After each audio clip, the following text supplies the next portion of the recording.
이것은 레닌 시대 이전뿐만 아니라 공산당 선언이 작성되기 전에도 일어났습니다. 사회주의 의식의 가장 높은 표현인 마르크스주의 이론이 노동 계급에 의해 제기되지 않은 것은 사실이지만 불행히도 그 논점은 극단으로 치닫고 일방적이 됩니다. 그럼에도 불구하고 이 장은 건전한 논증과 함께 계급과 지도부 사이의 상호관계에 대한 풍부한 정보를 제공합니다. 레닌은 의식적 요소의 역할, 즉 사회민주주의자들의 역할을 과소평가하려는 라보차야 미술의 시도에 반대하고 있습니다. 그는 대중적 노동계급 운동이 과업을 결정할 것이라는 주장을 어떻게 이해할 수 있는지에 대한 질문을 제기합니다. 한편으로는 이것은 이 운동의 자발성에 굴복하는 것으로, 즉 사회민주주의자들을 축소시켜 성장하는 운동을 종식시키는 것으로 받아들일 수 있습니다. 다른 한편으로는 이것은 성장하는 운동이 사회민주주의자들에게 새로운 이론적, 정치적, 조직적 과제를 제기한다는 의미로 받아들일 수 있습니다. 경제학자들은 대중운동이 혁명적 작업의 고난을 덜어준다고 게으르게 믿으면서 첫 번째 해석에 기울어져 있습니다. 반대로 레닌은 이 시기를 대중의 주도권과 에너지를 활용하기 위해 명확하고 더 복잡한 임무를 제시하는 것으로 이해합니다. 그는 다음과 같은 그러나 사회민주주의 기능이 자발적 운동 위에 떠 있을 뿐만 아니라 이 운동을 그 강령의 수준으로 끌어올리는 정신이 아니라면 무엇이겠는가? 분명히 운동의 꼬리를 끌고 가는 것이 그것의 기능은 아니다라는 질문을 제기합니다. 간단히 말해서 대중의 자발성은 혁명가들에게 높은 수준의 의식을 요구합니다. 자주적인 이데올로기 없이는 대중이 투쟁에서 승리할 수 없습니다. 그래서 레닌은 경제학자들이 혁명적 사상을 경시하는 것은 부르주아 이데올로기를 강화하는 데 기여할 뿐이라고 주장합니다. 이를 통해 오늘날 우리에게 다음 5가지 질문을 던질 수 있습니다. 첫 번째, 노동계급과 혁명적 지도부 사이의 관계는 무엇인가요? 두 번째, 노동조합 의식을 넘어서는 대중의 자발성에 대한 예를 들어줄 수 있을까요?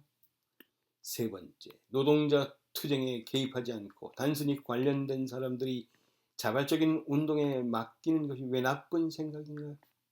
네 번째, 왜 마르크스주의적 변증법적 유물록 방법이 부르주아 이데올로기에 대항하는 결정적인 무기인가요? 무엇을 할 것인가? 제3장 노동조합주의 정치와 사회민주주의 정치. 경제학자들은 정치를 전면적으로 거부하는 것이 아니라 레닌이 묘사한 정치에 대한 순전히 노동조합주의적 개념을 가지고 있습니다. 레닌은 사회민주주의적 활동이 단지 노동력의 판매를 위한 더 나은 조건을 위해 투쟁하는 것이어야 한다는 생각을 거부합니다. 사회민주주의자들은 노동계급과 특정 보수 집단의 관계에 국한되어서는 안 되며 노동계급의 관계의 지평을 현대사회의 모든 계급에 확대해야 합니다. 이 점에서 레닌은 정치교육이 독재정치에 대한 노동계급의 적대감을 선전하는 것에 국한되어서는 안 된다고 주장합니다. 마찬가지로 오늘날 혁명가들의 역할은 노동계급에게 그들의 상사들에 의해 억압받고 있다는 것을 알리는 것이 아닙니다. 노동계급은 그런 죽을 먹어야 할 어린아이가 아닙니다.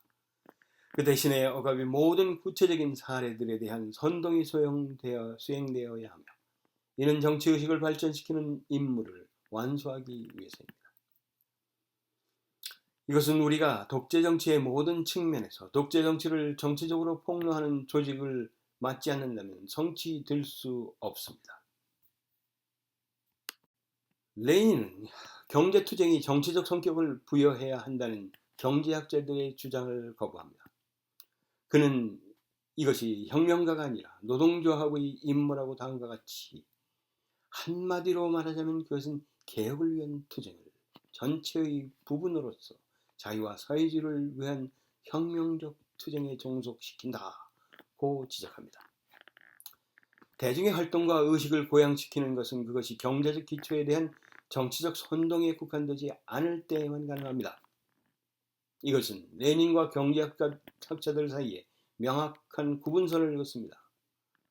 레닌은 주로 그들이 억압받는 방식에 초점을 맞추는 대신 가장 정치적으로 의식적인 계층들이 시사적인 사건들과 정치적 사실들로부터 다른 모든 사회계급의 지적, 윤리적, 정치적 삶의 모든 징후를 관찰하기 위해 배워야 한다고 주장합니다. 가장 광범위한 정치적 선동인 전면적인 정치적 노출에 기초해서만 혁명가들이 수행하는 작업이 진정으로 사회민주주의적인 것으로 간주될 수 있습니다. 레닌은 사회민주주의자들이 당시에 전개되고 있는 사건들에 대해 비참할 정도로 준비가 되어 있지 않은 상황을 묘사하면서 자신들이 대중운동에 뒤처져 있다고 불평합니다. 자신들의 노동조건에 대한 수치스러운 유린에 항의하며 파업을 벌이고 있는 노동자 대중은 당시 사회민주당보다 더 적극적이었습니다. 이것은 문제가 되는데, 왜냐하면 이 운동들의 에너지가 부르주아 민주주의의 장점들을 그들에게 확산시키려고 애쓰는 비사회민주주의적 경향들에 의해 이용될 수 있게 할 것이기 때문입니다. 바로 이러한 긴박감의 정신으로 무엇을 할 것인가, what is to be done이 쓰여졌습니다. 이것이 레닌이 사회주의 노선에 따라 사회를 변혁하려는 노동자와 다른 사회적 지위의 무의식적 욕망을 의식화할 수 있는 유일한 힘인 훈련된 혁명적 지도력의 필요성에 대한 결론의 배경입니다. 이를 통해서 오늘날 우리에게 다음 5가지 질문을 던질 수 있습니다.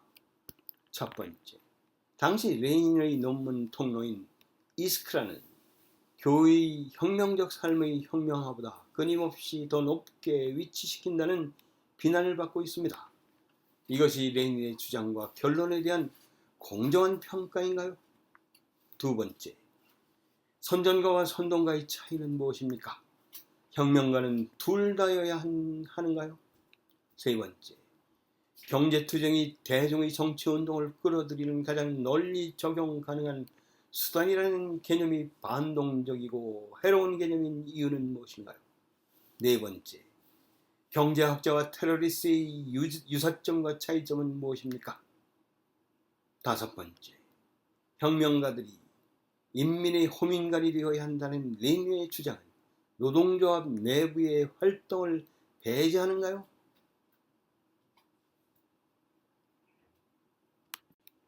무엇을 할 것인가 제4장, 경제학자들의 원시성과 혁명가들의 조직. 레닌은 이 장의 점들을 연결하면서 경제학자들이 설파하는 경제적 투쟁이 전 러시아 중앙집권적 조직을 필요로 하지 않는다고 설명합니다. 그러므로 이 투쟁은 정치적 반대, 저항, 분노의 모든 표현들을 결합하는 조직을 필요로 하지 않으며 직업적 혁명가들을 필요로 하지도 않습니다. 아마추어적인 방법과 전망을 찬양하는 대신 레닌은 사회민주주의자들의 임무가 자본주의를 전복하는 데 필요한 지도력이 되는 것이라고 확고하게 주장합니다. 레닌은 차례의 억압으로 인해 비밀스러운 상황에서 중앙집권적이고 혁명적인 정당을 건설하는 탄생의 고통이 느껴지는 시기에 이 글을 쓰고 있습니다. 그러나 그렇다고 해서 그는 배타주의로 이끌거나 자발성에 굴복하려는 생각으로 이끄는 것은 아닙니다. 진정으로 혁명적인 이론에 의해 인도되는 러시아 혁명가들이 진정으로 혁명적이고 자발적으로 깨어나는 계급에 의존하여 마침내 드디어 할 수 있는 때가 왔다는 그들의 모든 거대한 힘으로 완전한 키로 일어서십시오. 레닌은 이 조직이 혁명활동을 직업으로 삼는 혁명가들로 구성되어야 한다고 주장했습니다. 레닌은 운명적인 혁명적 지도자로서의 자신의 능력을 굳게 믿었습니다. 레닌은 급진적인 변화와 최대의 격변을 사랑하는 사람이었으며 혁명에 대한 양자택일만이 있었습니다.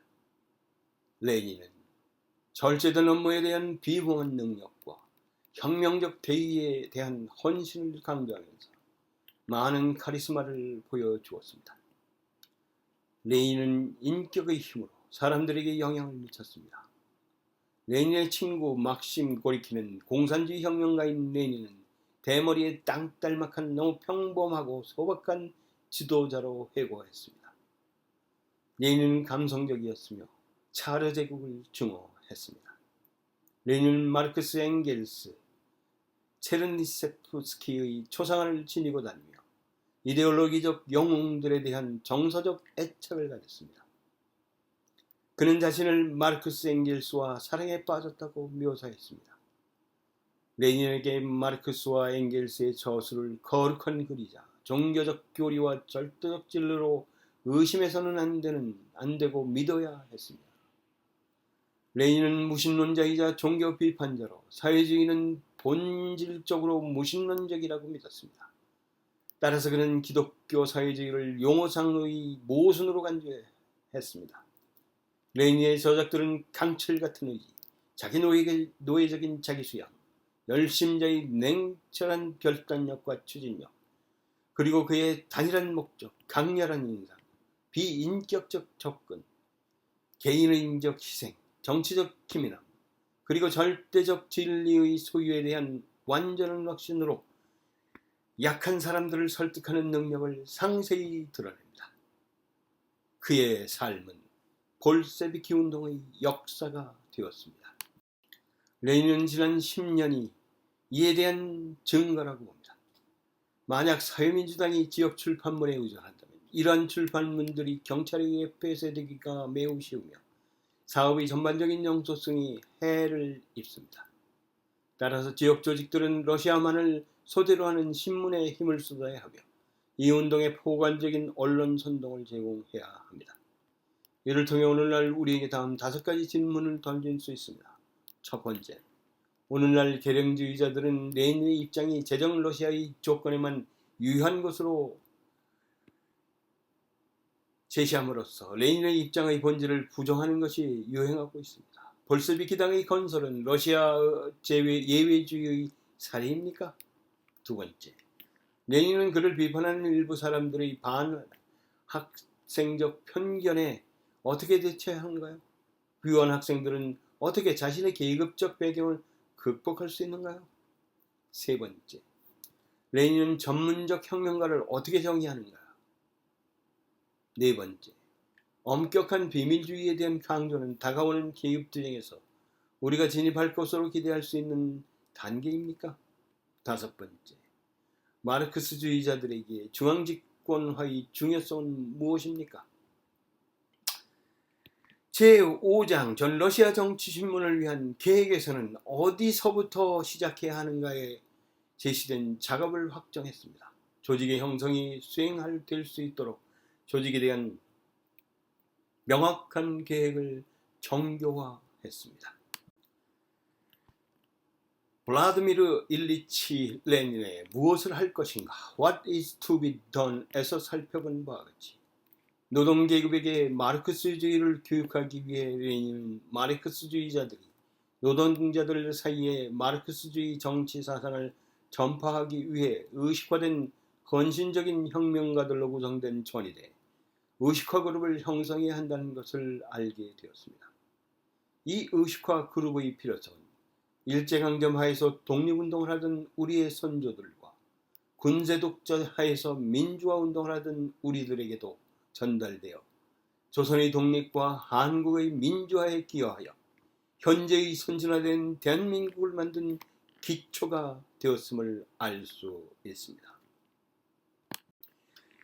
지금까지 20세기에 발간된 우수하고 의미있는 책 백선중 그 61번째 책, 사회학 부분 첫 번째 책 블라드미르 일리치 레닌이 1902년에 출간한 무엇을 할 것인가, What is to be done을 마칩니다. 감사합니다.